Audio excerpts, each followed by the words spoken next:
Tenemos con nosotros al doctor Kai Sonder, del Centro Internacional de Mejoramiento de Maíz y Trigo. Kai Sonder lidera la unidad de sistemas de información geográfica del CIMMYT desde el 2010, con base en la sede central en Texcoco, México. La unidad del SIC provee datos espaciales y análisis vocalizados y entrenos en SIC y georreferenciación de actividades para todos los investigadores y proyectos de CIMMYT y sus colaboradores en la investigación orientada a maíz, trigo y agricultura sustentable en países en África, Asia y América Latina. Realiza investigaciones dedicadas al impacto de cambio climático sobre sistemas de producción de maíz y trigo. De mitad del 2006 hasta el fin de 2009, mantuvo la posición de gerente del Laboratorio Geoespacial del Instituto Internacional de Agricultura Tropical, ITA, de Albanda, Nigeria. El Laboratorio Geoespacial provee apoyo en aplicaciones del SIG en la investigación agrícola, provisiona de datos espaciales y análisis agrometeorología, igual como focalización y entrenos en SIG para todos los proyectos del ITA. Este trabajo estaba enfocado principalmente en el análisis espacial dedicado al cultivo de maíz, yuca, frijol, caupi, ñame, bananos y soya en África al sur del Sahara, y trabajos en socioeconomía relacionados con la cadena de valor e impactos de estos cultivos. Posteriormente, del 2002 al 2006, hizo un postdoctorado en el Instituto Internacional de Investigación en Pecuaria con base en Addis Ababa, Etiopía. Las áreas de trabajo incluyeron árboles forrajeros en áreas semiáridas y valles altos y análisis de productividad animal, agua en la cuenca del Nilo. También realizó trabajos en el área de aplicaciones de SIG para la unidad de recursos genéticos, de forrajes y proyectos de recursos genéticos animales en ILRI.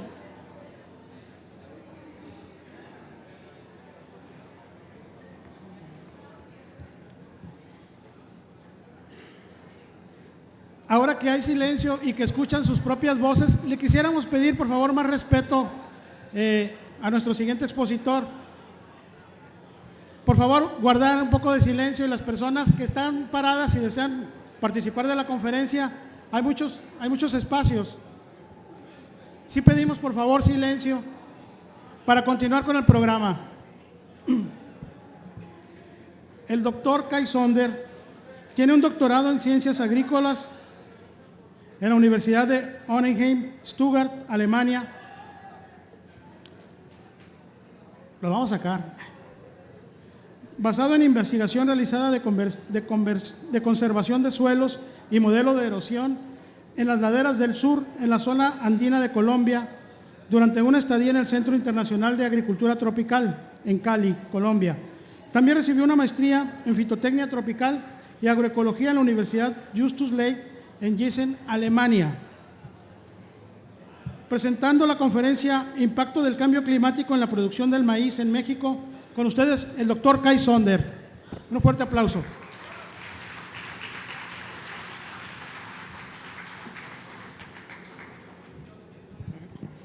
Muy buenos días, espero que me escuchen bien. Gracias a los organizadores de la Expo Agro de invitarme.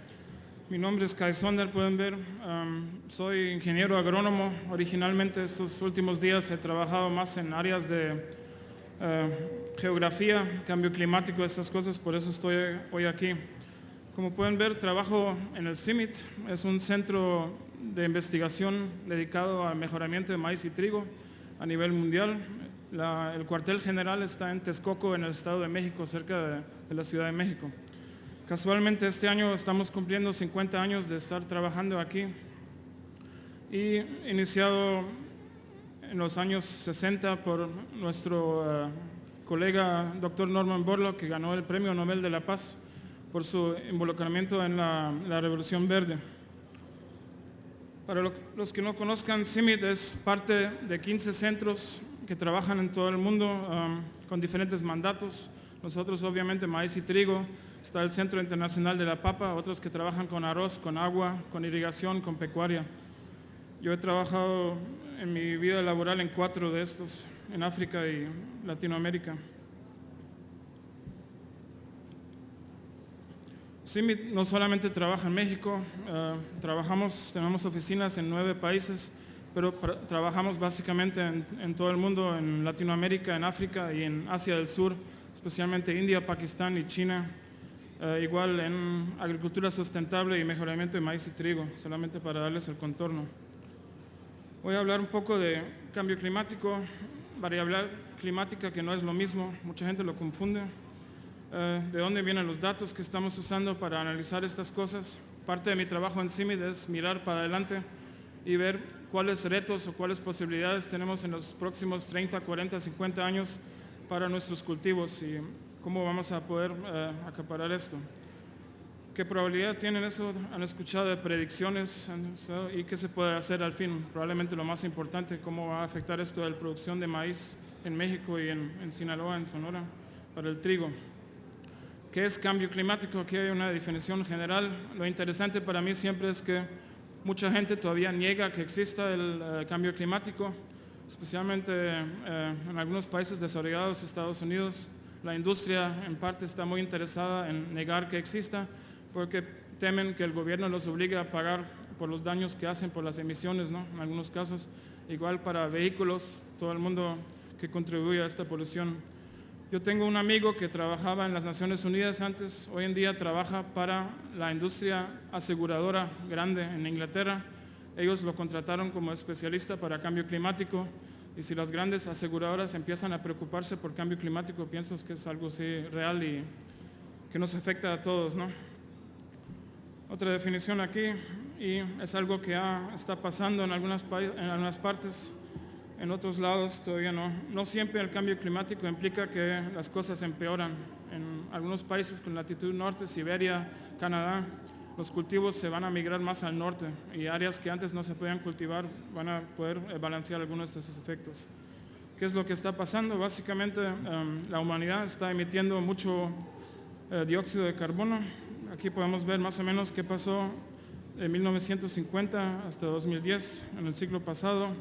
Sigue subiendo así.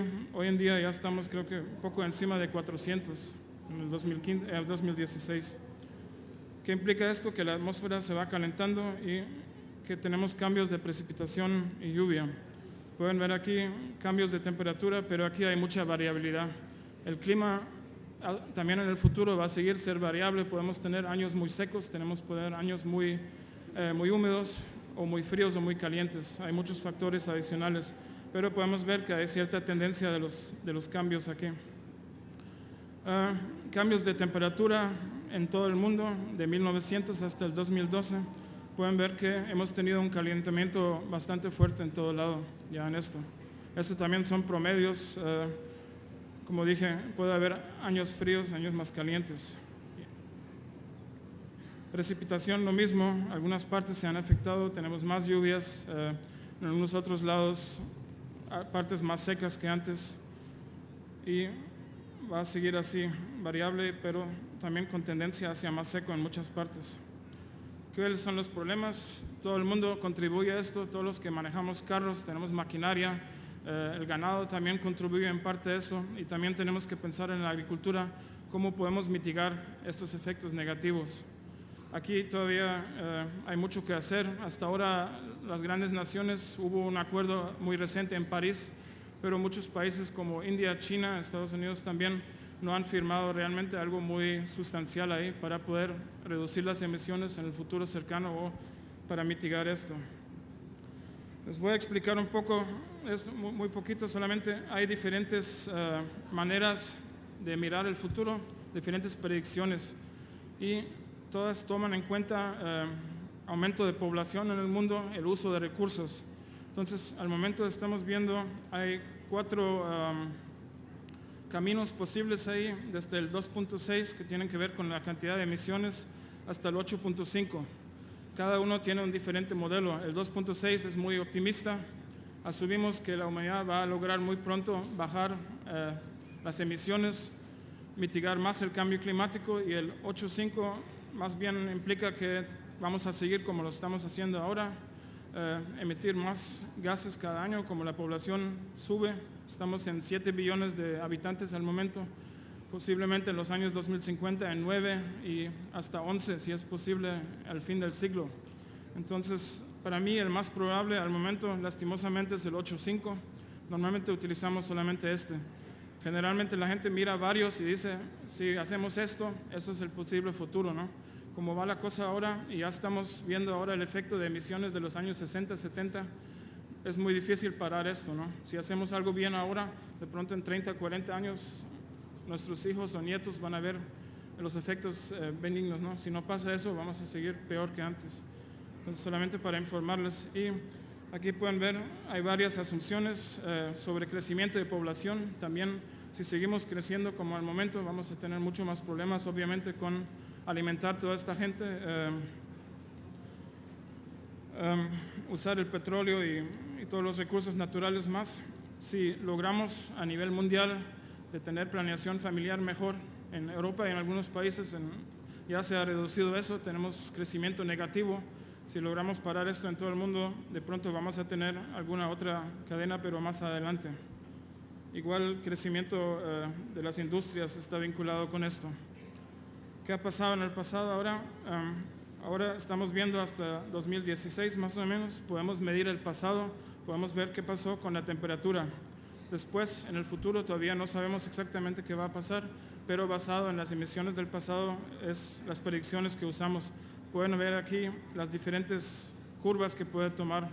La línea roja sería el ambiente 8.5, que según veo el desarrollo es como lo más probable que va a pasar en el futuro cercano. El 2.6 sería el más optimista, pero realmente no veo que esto pase próximamente. ¿Han escuchado de los modelos de calentamiento global o los modelos de cambio climático? Esos son los que generan los datos que usamos en el análisis sobre qué es lo que puede pasar en México, en el mundo. El problema es que hay muchos, esta es la primera parte de esta lista, hay como unos 42 modelos hechos por diferentes universidades en el mundo, en Japón, en la UNAM, en Estados Unidos, en Inglaterra, en otros lados, y los utilizamos todos. Normalmente tratamos de combinar o sacar el promedio de estos 42, y hay varios que son distintos. Hay unos que son más húmedos, más secos, o más calientes, más fríos, entonces hay que tomar el balance aquí. Pero es más o menos lo que la ciencia nos da. Pueden ver aquí, esto es más o menos lo que pasa bajo las asunciones de los modelos, de los 42 modelos, y estos 4 caminos que podía tomar la humanidad.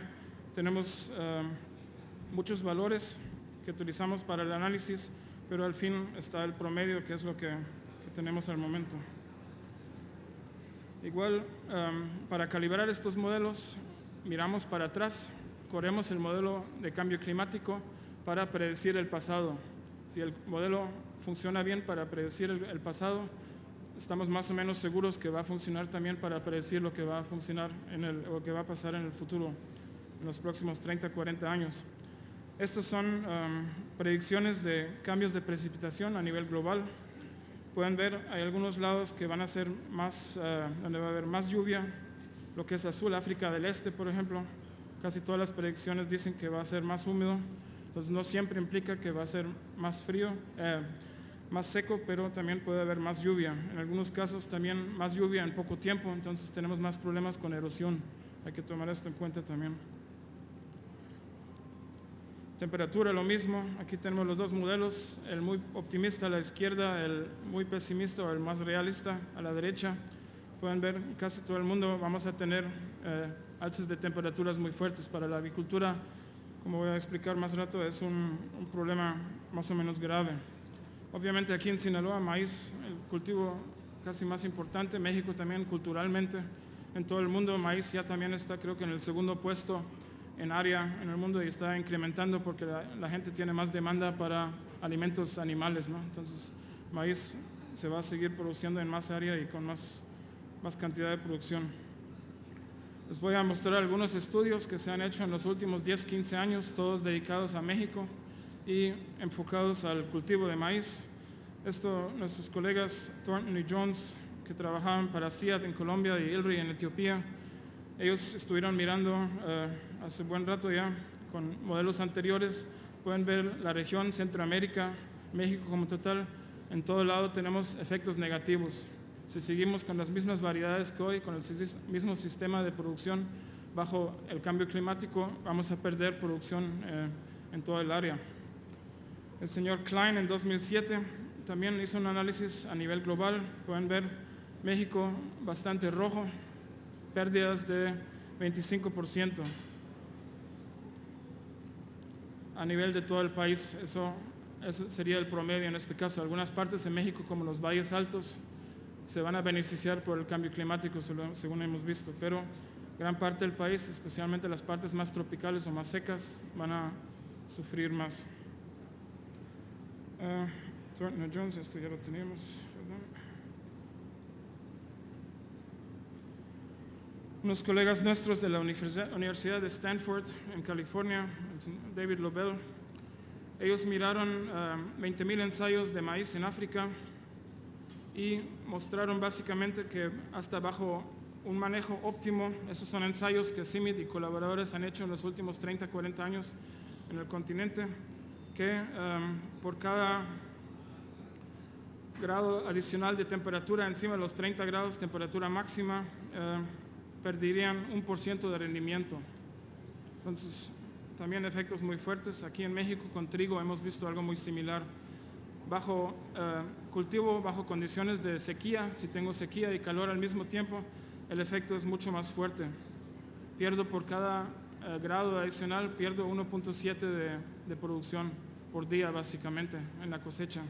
Entonces, estos mostraron que ya en el pasado reciente tuvimos muchas pérdidas de rendimiento, mucha pérdida de producción, en este caso en África, de maíz por temperaturas más elevadas. Algunos colegas también, Andy Challinor de Inglaterra, hizo un análisis también que muestra que con temperaturas subiendo en el pasado reciente tenemos cambios negativos de rendimiento. Esto es también a nivel global, pero obviamente muy importante aquí también. Aquí unos colegas miraron también cambios de rendimiento. Pueden ver, ellos dividieron México en 4 zonas agroecológicas amplias. Aquí estaríamos en el oeste árido, Sonora, Sinaloa, Baja California, y pueden ver tienen pérdidas de rendimiento para maíz y otros cereales de menos 0.20% por cada año. Entonces cada año sería incrementando. En 10 años tendríamos ya 2% de pérdida. También muestra que impacto negativo básicamente para todo el país.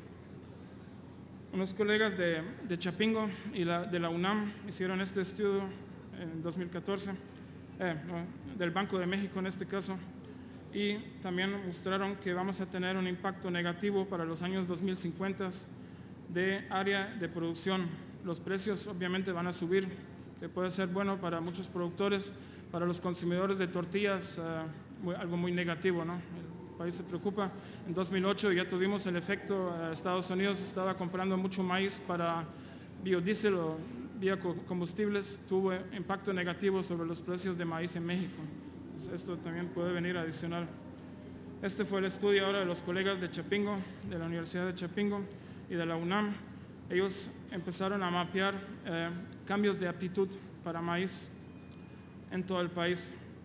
En la esquina izquierda arriba tendríamos más o menos la aptitud hoy en día, en parte enfocado a temporal, y el resto son diferentes modelos que aplicaron y mostraron que para todo el país vamos a tener pérdidas de áreas aptas, o sea, la aptitud para el maíz, las condiciones favorables para el maíz se van a disminuir en muchas partes del país. Voy a tener más problemas, voy a tener menos rendimientos, de pronto voy a necesitar más agua o tener mucho más cuidado en la producción.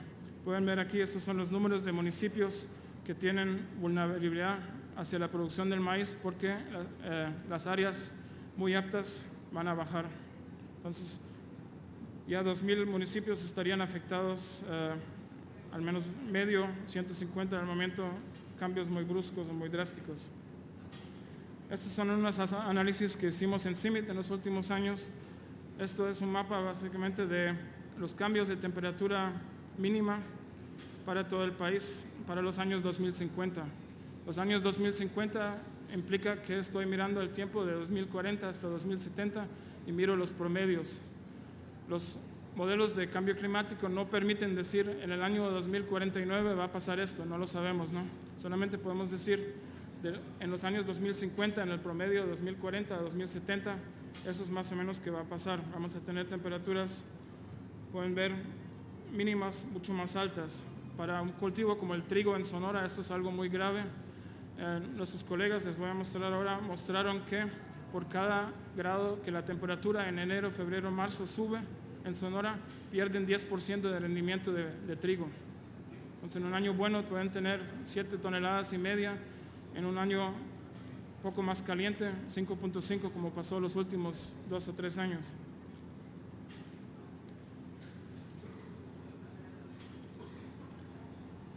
Lo mismo para temperatura máxima, que es algo más importante para el maíz. En el cultivo del trigo, la temperatura mínima al comienzo es más importante para el desarrollo. Para maíz es el estrés de calor, temperaturas máximas. También podemos ver gran partes del país tenemos al menos 2 grados más en el futuro.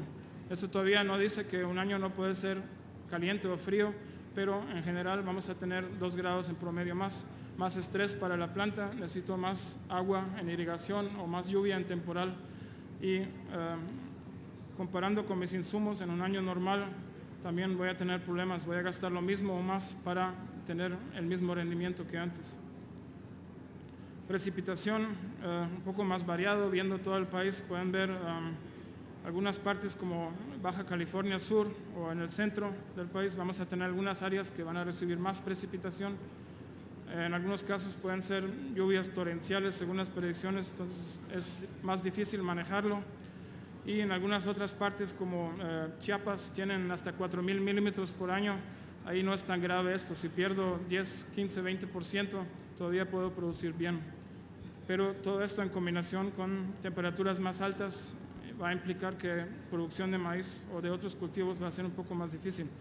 Aquí una gráfica que muestra más o menos lo que les mencioné, son datos de largo plazo del Valle del Yaqui, de producción de trigo a nivel de todo el Valle del Yaqui, y pueden ver que temperatura de enero a abril está muy vinculada con el rendimiento. Si tengo un año frío, que comienza bien frío, tengo potencial para rendimiento mucho más alto, y sigue así. Pueden ver especialmente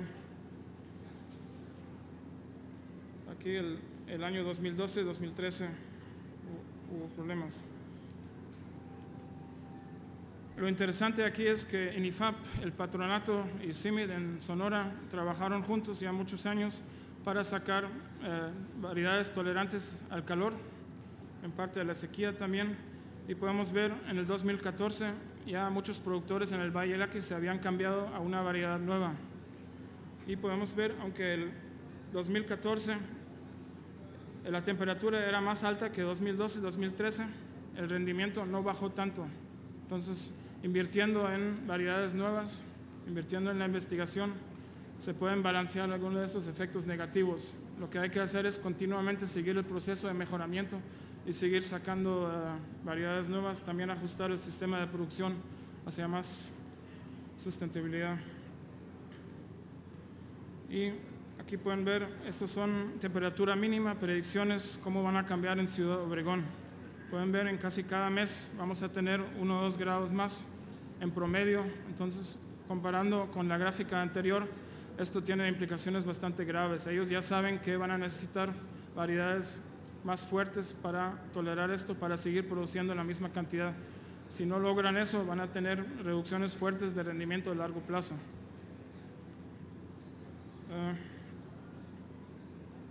Vamos a ver, lo mismo aquí para Culiacán.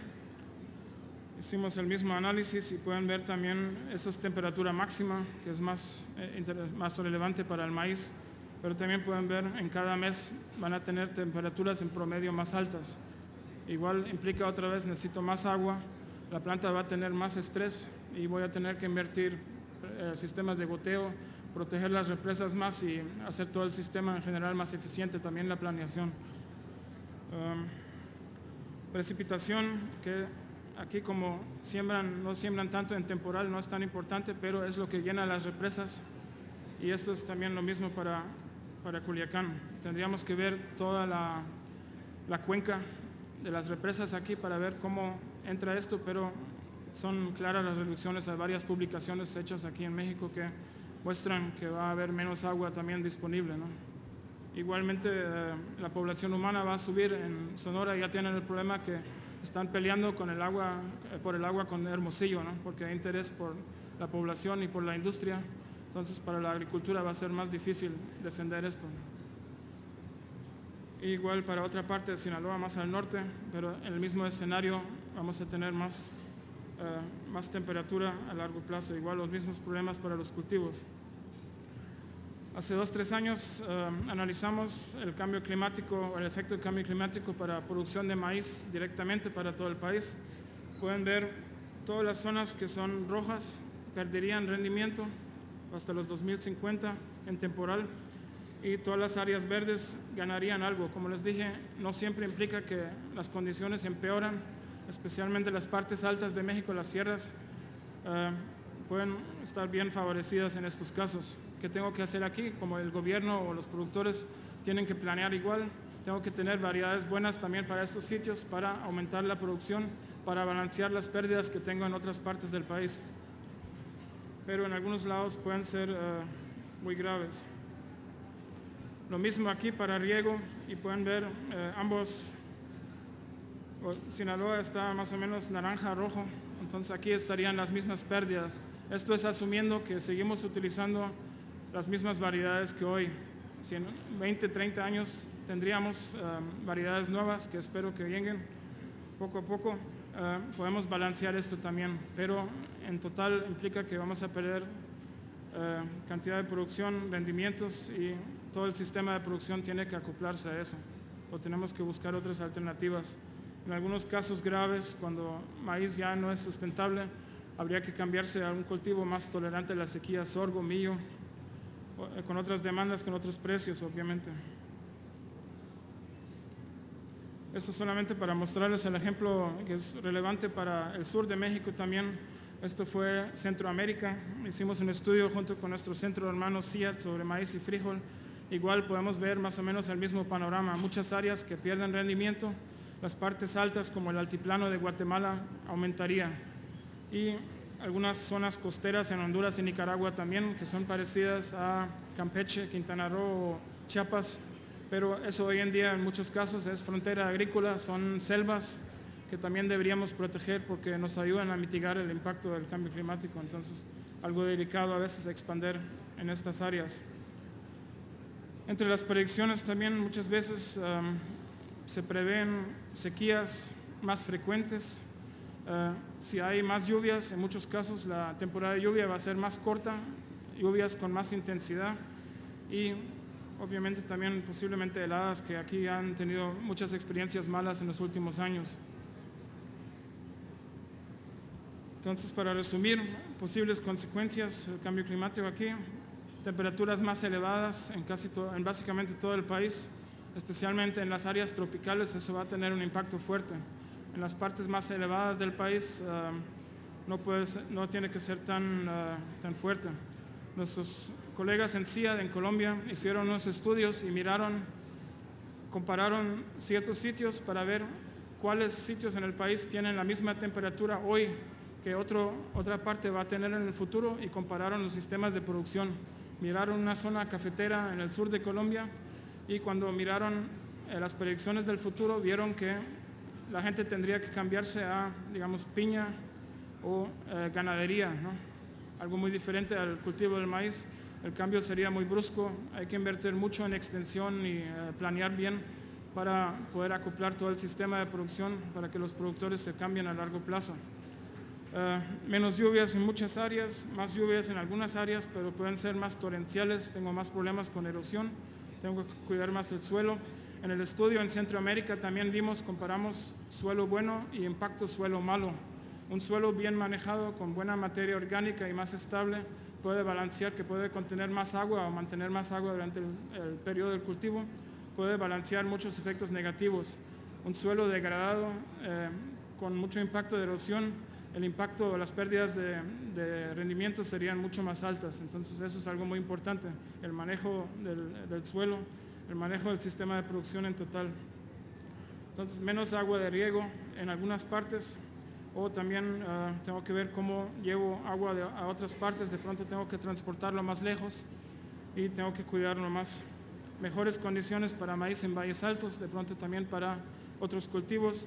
No siempre implica que esto es bueno. Puede ser que antes la gente estaba produciendo un cultivo de valor alto como maíz, como café. Si tengo que cambiarme de café a maíz, obviamente voy a perder ingresos en la familia. Entonces eso también hay que planearlo bien. Más presión de plagas y enfermedades en algunas partes. Si las temperaturas suben, hemos visto muchas veces que los insectos tienen ciclos más rápidos. Puedo tener más ciclos, más presión de insectos o más presión de plagas durante el ciclo de cultivo. Igual con hongos, aflatoxinas. En África se ve mucho, si el maíz está afectado por sequía, es mucho más susceptible a aflatoxinas. Si tengo maíz contaminado por aflatoxinas, obviamente ya no lo puedo vender para alimento animal, tampoco para uso humano, ¿no? En algunos países como en Kenia han tenido que destruir básicamente la gran parte de la cosecha porque estaba contaminada con esto.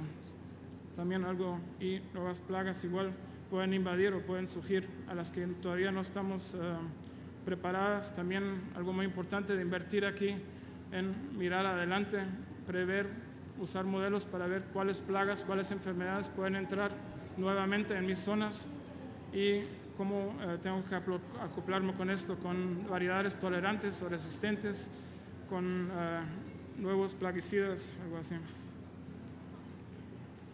¿Y qué puedo hacer? Lo más importante de pronto a nivel del Estado, ¿qué puedo hacer para adaptarme, para mitigar el impacto negativo? Ya muchas veces he mencionado las variedades nuevas. Es un proceso largo. Para sacar una variedad nueva se demora una empresa o un instituto de investigación como INIFAP, digamos 10 años, ¿no? A veces menos, a veces un poco más, pero se demora bastante. Entonces, si quiero tener cambios rápidos ahí, tengo que invertir bastante y seguir mejorando, utilizar los bancos de germoplasma, seguir coleccionando razas criollas para sacar esto. Agricultura climáticamente inteligente es una gama muy amplia. Básicamente cualquier cosa que puedo hacer en mi rancho, en mi finca, que me ayude a adaptar, mejorar el uso del agua, proteger más el suelo, utilizar una buena cantidad de insumos sin botar demasiado, ¿no? Para bajar el costo, porque si voy a perder rendimiento, al menos tengo que bajarle a los costos de producción para seguir ganando al fin. Entonces, si puedo mejorar esto, de pronto puedo balancear algunas pérdidas de ingresos. Agricultura de conservación, ven aquí, Masagro ha estado trabajando, otras instituciones como FIRA y NIFAP han estado promoviendo agricultura de conservación en muchas partes de México durante los últimos 30, 40 años. Tiene algunas ventajas que en ciertos casos, si el sistema está adecuado para el área, pueden balancear esto. Mejoran mucho infiltración de lluvia, tengo menos erosión, menos pérdidas y tengo más agua disponible para la planta durante el ciclo. También protege, si tengo cobertura, más cobertura en la superficie, tengo menos evaporación, menos pérdida de agua y las plantas también gastan menos agua, ¿no? Entonces puedo balancear algunas de estas cosas si invierto, si la zona está adecuada para esta tecnología. En algunos lados tendremos que cambiar los cultivos, muchas veces de menos valor, entonces hay que ver cómo balanceo esto, puedo subir los rendimientos en estos casos. Y se necesita una planeación a muy largo plazo de los sistemas de cultivo y programas de mejoramiento para estar seguro que tengo todas las variedades que necesito en el país. México es un país muy, muy variado en términos de clima, de altura, en todo sistema. Cuestiones sociales también, entonces, para poder implementar esto, un buen sistema de extensión, algo muy necesario para invertir ahí. Otras medidas, manejo integrado de cuencas, especialmente aquí en el norte, muy importante porque es de donde proviene el agua que usan para el riego. Entonces, si puedo mejorar ahí, reducir la erosión, evitar que las represas se llenen muy rápido. Recuerdo cuando estaba trabajando en Colombia, habían planeado con unos 30 años para una represa. En 4 años perdieron 25% de la capacidad de mantener agua allá porque no habían manejado bien la cuenca en términos de erosión. Entonces, algo donde hay que invertir también. un sistema bueno de alertas, idealmente en tiempo real para catástrofes climáticas, si va a llover muy fuerte, si viene un huracán, si viene una sequía, para que la gente se prepare, ¿no? Si sé que va a venir una sequía fuerte, planear mejor el uso del consumo del agua en las áreas de temporal, para ver si este año siembra un poco menos, si el riesgo es muy alto, para no perder tanto en una siembra perdida. Sistemas de riego más eficientes, obviamente, canales cerrados, canales pavimentados o de cemento para evitar pérdidas a los lados laterales. Ya no usar el riego de gravedad tanto, invertir más en sistemas de goteo. Pueden ver aquí esas imágenes, eso es un sistema de goteo pero de precisión. Entonces, combinado con GPS puedo planear y como es sistema de goteo, la eficiencia del uso del agua es muy alta. Entonces puedo usar menos agua y cosechar todavía más, pero a costo también más bajo. Riego de precisión, igual para evitar las pérdidas, y agricultura de precisión a largo plazo en muchos países, Argentina, Brasil, Estados Unidos, Australia, están aplicando esto y les funciona bastante bien. Es una versión fuerte al comienzo, pero es la única manera a largo plazo de reducir los costos. En la agricultura altamente mecanizada y con predios grandes como tienen aquí en el norte, eso es una opción muy buena, ¿no? Para pensar y empezar a implementar poco a poco, no todo el paquete de un golpe, pero más o menos. Gracias, eso sería todo por hoy.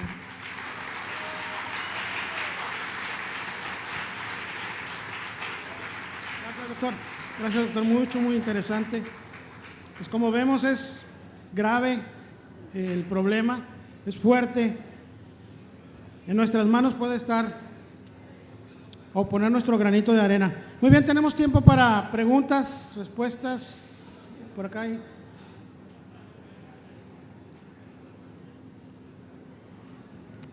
Gracias, buenas tardes.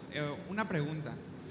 Hace unas semanas el presidente de Estados Unidos dijo que éramos la última generación que está sintiendo el cambio climático como tal, y somos la primera generación que siente eso y la última que puede hacer algo por ello.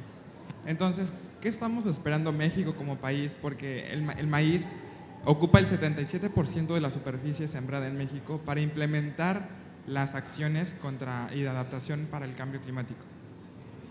Pues, digamos, igual que todo el mundo, hay que empezar a reducir las emisiones, sea en la agricultura, en las ciudades. Personalmente, yo estos días me voy en bicicleta al trabajo, me ahorro 100 kilómetros de carro, ¿no? Es algo muy pequeño, pero en sí cada uno puede aumentar esto, ¿no? En la agricultura es reducir uso de maquinaria a largo plazo, ¿no? Menos combustible. Sirve bien para reducir los costos, pero también ayuda a mitigar, ponerle presión a los políticos para que implementen leyes a nivel nacional o global, ¿no? Para forzar las industrias grandes que muchas veces no quieren reducir esto porque les causa costos adicionales, entonces varias cosas ahí. Pero sí es muy necesario reducir más cada año para evitar. Nosotros tenemos los efectos ahora de los años 50, 60 más o menos, ¿no? Lo que nosotros emitimos en estos años, en 50, 60 años, nuestros nietos, hijos van a sufrir bajo esto o van a tener los beneficios si logramos disminuir eso, pero es algo que toda la sociedad, todo el país o todo el mundo tenía que hacer juntos, ¿no?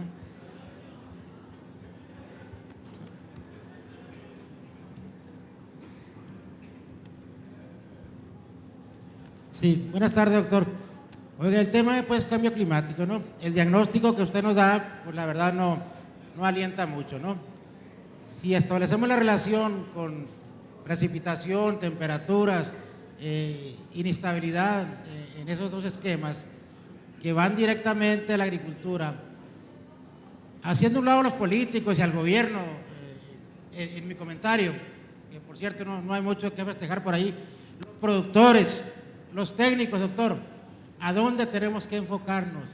¿Cómo tenemos que valorar el diagnóstico que usted nos da en este pronóstico de aquí al 2050? ¿En dónde tenemos que empujar? Casi siempre los cambios trascendentales se tiene que dar de abajo hacia arriba. Yo creo que en el tema del cambio climático, los productores y casualmente también los técnicos tendremos que jugar un papel muy importante, muy definitivo, ¿verdad? Para menguar o para tener un menor impacto, ¿no?, en lo que nos espera de acuerdo a su predicción. ¿Qué papel tendremos que jugar nosotros, agricultores y técnicos, haciendo a un lado políticas públicas y otro tipo de cosas, ¿no?, oficiales? Gracias. Sí. Bueno, a nivel personal, obviamente, como dije, tratar de cambiar el rancho a lo más sustentable que pueda, ¿no?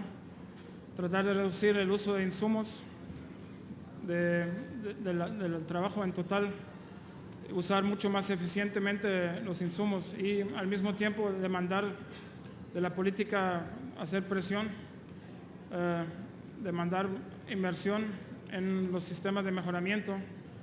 Si hay un sistema bueno de extensión, tratar de mejorar esto, ¿no? Y, sí.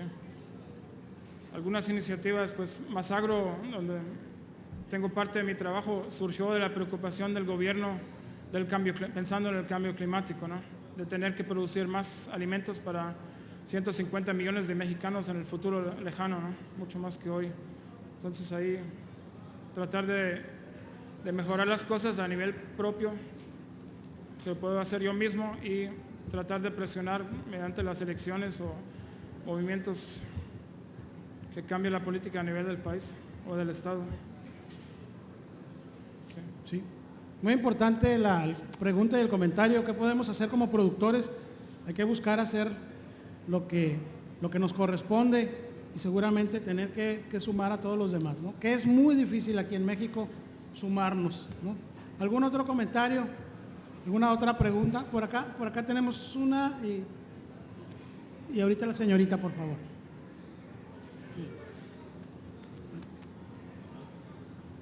Sí. Buenas tardes.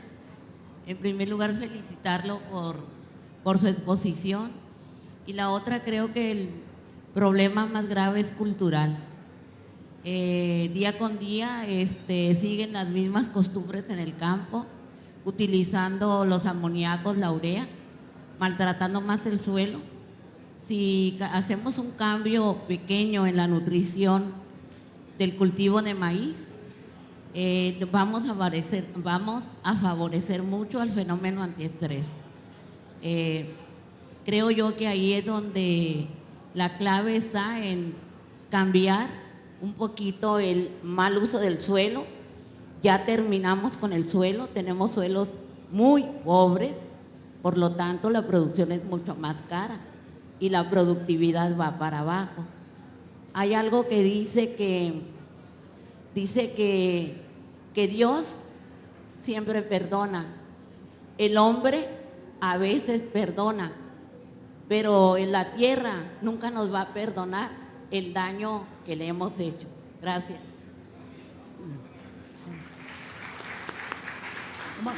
Omar.